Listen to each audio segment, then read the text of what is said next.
Y'all do me a favor. Give me a quick raise your hand if you've ever heard of a band named The Flaming Lips. Awesome.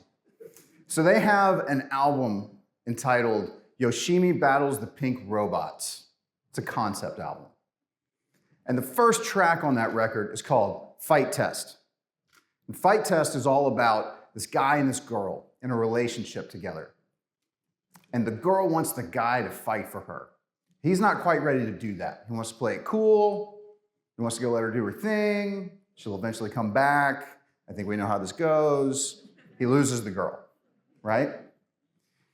And it reminds me of a time in my life where I was the guy and the girl were my businesses and the 78 people that made them up.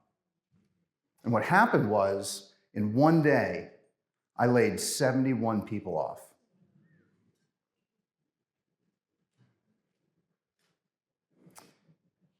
You know, people think that chefs are these really creative beings, and we constantly just whip things up. It's true in moments. We're routine-based. We're creatures of habit. I wake up in the morning, I have coffee, I write a list. I take that list, and I put it on the ticket rail, and I get my onions out. I cut them up, I get them on the stove to sweat, not to caramelize, but to sweat. And in the meantime, I get my garlic and I mince it. I dice my shallots, pick my herbs, put my salt on the left and my pepper on the right. If you ever want to mess with a chef, reverse their salt and pepper. That will spin in circles, literal physical circles. So I'm going to put that back together. I have everything in order. Everything is right where I need it. And really, restaurants and the military are very similar. You have generals, privates, executive chefs, line cooks. Orders flow down, information flows back up. Everything about a restaurant is really a routine if you think about it. Let me take you to any fancy restaurant, okay? So you're gonna walk in the front door, and someone's gonna say, "Welcome to Fancy Restaurant, how may I help you?" And you're gonna say, "I'd like a table." They say, "Right this way." They bring you, seat you down, put a menu in front of you, and say your server will be right with you. In less than 1 minute, the server shows up, pours you water, tells you about the specials, asks you if you'd like anything else to drink. Diet Coke? Sure. Be right back. Diet Coke comes to the table. May I take your order? You give the order to the server. Server brings it back to the kitchen. Kitchen prepares it in a routine manner based on things they've done over and over to the best of their ability. It's delivered to you. You eat it. We hope you enjoy it. And then we need you to pay. Every single restaurant interaction, right? Any disruption in our routine changes your experience and the way in which you will enjoy your meal. So let's go back to the military for a second. We're all in an aircraft carrier. We know what our job is when we wake up in the morning. We go to bed, we wake up, we're getting ready, an alarm sounds. We've got to get up to the flight deck. We get up there and we see over the horizon an enemy that we are not prepared to fight. We've never seen this before. And as we bring our eyes back to the aircraft carrier, we recognize that the water is no longer even water. It's a substance, but we've never seen it before. And there's chaos everywhere. People are running left and right, trying to get to their routines, trying to get to the places that they know how to fight, but it has nothing to do with that enemy. And amongst all this, I turn to my team of 78 people, and they want to know the entire plan. What are we going to do?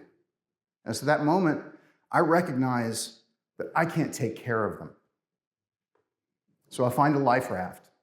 I put 71 of them on it, and I shove them across this substance, in my estimation, in the opposite direction of the enemy.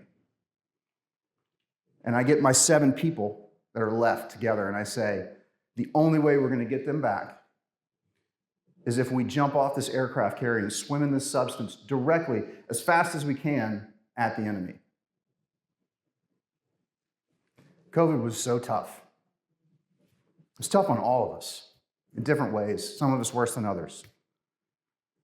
But we all share one thing, the beginning of it. Do you remember how uncertain it was? We didn't have answers, let alone questions. All we knew is that the sickness was popping up in places, and when it popped up, it would spread like wildfire, and people would die. I remember being in the meeting of those 7 people after we were the first restaurant to shut down our dining rooms in Memphis. We're trying to figure out what to do. And everyone had ideas, and they weren't bad ideas, but they were all based on our routine. How are we going to do this? How are we going to gather people? That's our business, gather lots of people, one space. How are we going to do this? And I remember it was so stressful. Metastasizing into anger. It was like a 7-way boxing match. And I faded out. And I started to go through my life experience, trying to draw things that would inspire us to figure out our plan. And I came to Hurricane Katrina. The restaurant group that I worked with in New Orleans, very quickly, when Hurricane Katrina hit, they transferred what they did into feeding FEMA workers relief meals. They made sure that the people that were trying to rebuild that community were fed. At the very least, they were fed. And it got that group through. And as I was coming back, I came to the song Fight Test, specifically the part where they go, "There are things you can't avoid, you have to face them when you're not prepared to face them." And before I spoke, as I came out of my mind back to the table, I also realized that what I was about to say meant that I would not be able to see the woman that I loved for months. She was in the highest risk bracket that existed. And I looked at my team and I said, this is what we're going to do. We're going to be the best part of our community that we can be. We are going to feed the people that are trying to keep people safe, that are trying to keep people alive. And not just the people you think about, not just the doctors and the nurses, not just the police departments and the fire departments, but the people that are working for just above minimum wage that are sweeping and mopping these hospitals. Can you imagine? So we started doing this, and we started getting busy doing it. People saw what we were doing, and they would just send us checks to try to fund all of this. People wanted help. They didn't know how. And then the government came along, right? As we were watching everyone start to work remotely from home. And we can't email cheeseburgers. Not yet.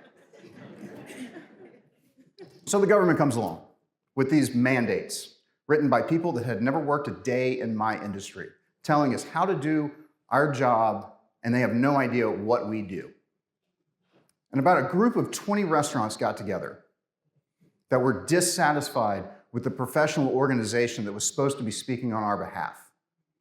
And we went virtually and knocked on the door of the government. And to our surprise, the government opened the door. And we said, hey, we have ideas. And they were like, sweet, we need ideas. Sit right here.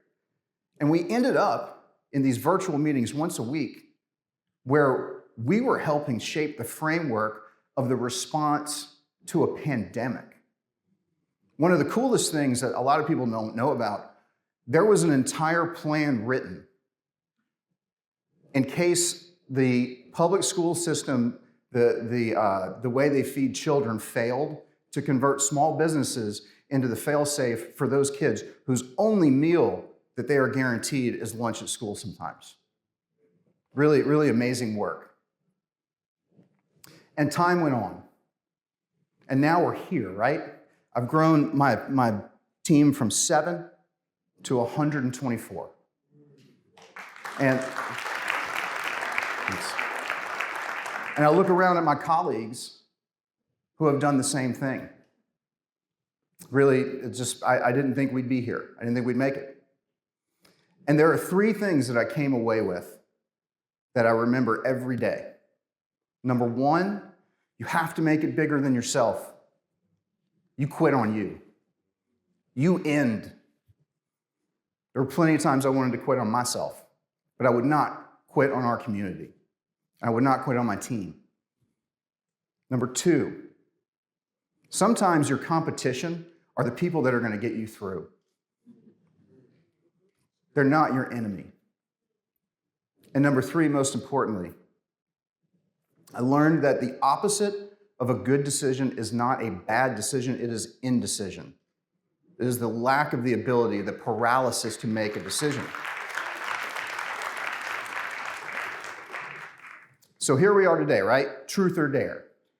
And what I can tell you is that the truth that you build will be dictated by the decisions that you dare to make or that you dare not to make.